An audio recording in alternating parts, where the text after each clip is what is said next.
আরজি কর ইস্যুতে হওয়া আন্দোলন নিয়ে বিতর্কে জড়ালেন পরিচালক অরিন্দম শীল।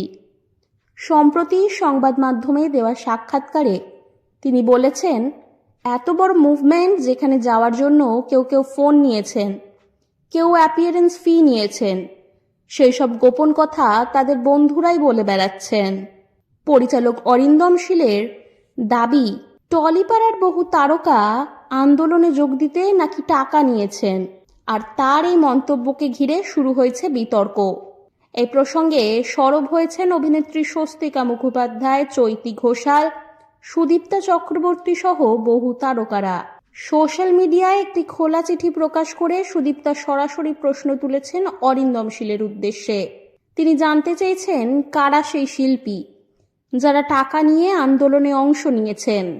চিঠিতে সুদীপ্তা লেখেন, শ্রদ্ধেয় অরিন্দম শীলদা, আমি টালিগঞ্জেই কাজ করি। এই মুহূর্তে টালিগঞ্জের একটি স্টুডিওর সাজঘরে বসে লিখছি। আমি এই অঞ্চলে কান পেতে এরম কিছু শুনতে পাইনি আজ অব্দি। আমিও টালিগঞ্জের শিল্পী, আমিও মহিলা এবং ওই আন্দোলনে আমিও রাস্তায় হেঁটেছি। আমার কাছে ব্যাপারটা অত্যন্ত অপমানজনক। এই অভিযোগ যেহেতু তুমি করেছো, সেহেতু সেই সব মহিলা শিল্পীর নাম প্রকাশ্যে জানানোর দাবি রাখছি।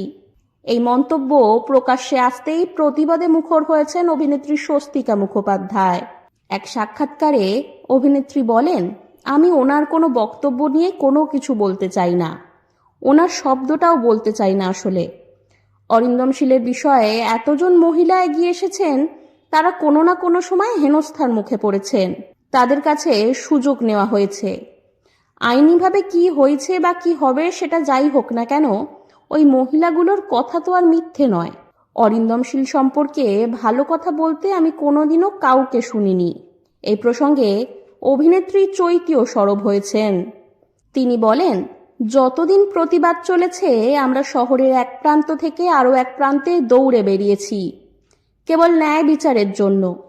আমাদের সেই অনুভূতি নিয়ে কে মুখ খুলেছেন? পরিচালক অরিন্দম শীল, যার মাথায় নাকি একাধিক যৌন হেনস্থার অভিযোগ। তবে পরিচালক অরিন্দম শীল তার বক্তব্যে অনড়।